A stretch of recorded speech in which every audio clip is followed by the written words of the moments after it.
Bonjour, bienvenue dans cette 6e journée de notre challenge, l'audace d'oser. Aujourd'hui, nous allons oser se relever après une défaite.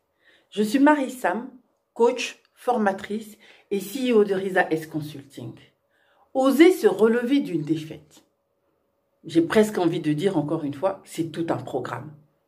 Oser se relever après une défaite. La défaite, c'est un revers que nous avons subi à un moment ou à un autre de notre vie. C'est un échec. Mais est-ce que nous décidons de rester sur l'échec? Est-ce que nous décidons de rester sur la défaite?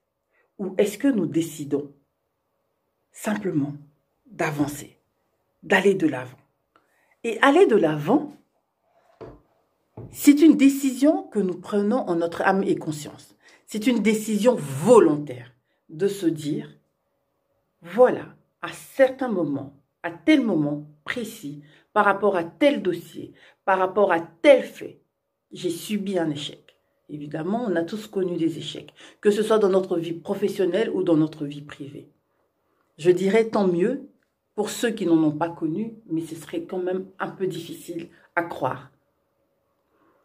Ceux qui ont connu un échec, il y a plusieurs types de personnes.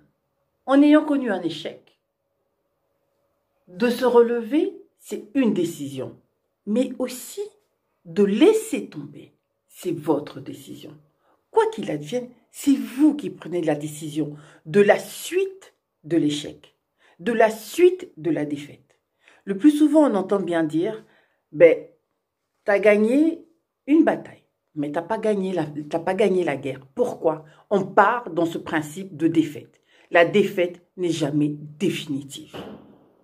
La défaite n'est jamais définitive. En effet, la défaite est plutôt formatrice. Pas la défaite en elle-même, mais tout ce qui résulte de la défaite. Toutes les leçons que nous pouvons tirer de nos défaites. Tout ceci ne nous conduit qu'à une seule chose, nous former et nous rendre plus forts. Il y a un proverbe chinois qui dit « On apprend moins par la réussite que par la défaite. » En effet, la réussite vous permet évidemment d'avancer, vous conforte dans ce que vous avez gagné, dans ce que vous avez accompli. La défaite vous oblige à vous remettre en question. La défaite vous oblige à remettre votre processus en question.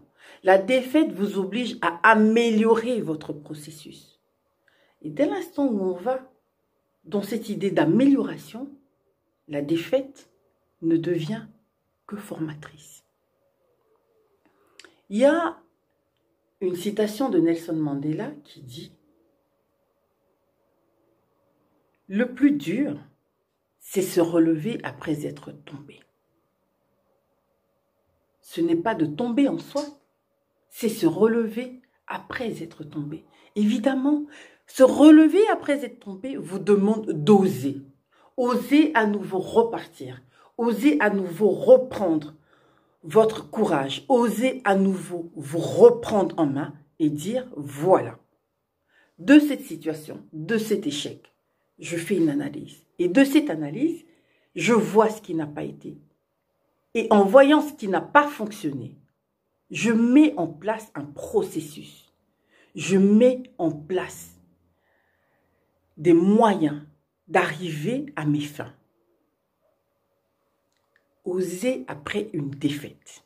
Ne pas se laisser tomber. Ne pas laisser tomber. Ne pas se laisser aller au découragement. Évidemment, après une défaite, on peut être découragé, ce qui est normal, nous sommes des humains. Mais est-ce qu'on laisse le découragement guider notre vie? Est-ce qu'on laisse le découragement décider que c'est là notre point final? Non, on ne s'arrête pas sur une défaite.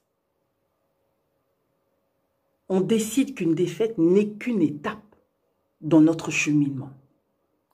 Et que l'étape finale, c'est la réussite. Voilà. Pour ce challenge aujourd'hui, je vous propose d'aller plus loin, je vous propose de voir qu'est-ce que vous avez eu comme défaite ou qu'est-ce que vous estimez avoir été une défaite. Et à partir de cette défaite-là, qu'est-ce que vous mettez en place? Qu'est-ce que vous décidez de faire pour avancer? Qu'est-ce que vous décidez de faire pour ne pas rester sur ce point? Qu'est-ce que vous décidez de faire pour que cette défaite ne soit que le socle de quelque chose de beaucoup plus fort que vous réaliserez plus tard? J'attends vos commentaires et on continuera la discussion. Entre-temps, nous sommes toujours dans le thème d'oser. Alors, encore une fois, comme hier, j'ose vous demander de vous abonner à ma chaîne afin de recevoir les vidéos dès qu'elles sont prêtes et les avoir en priorité. Voilà, osez vous relever après une défaite.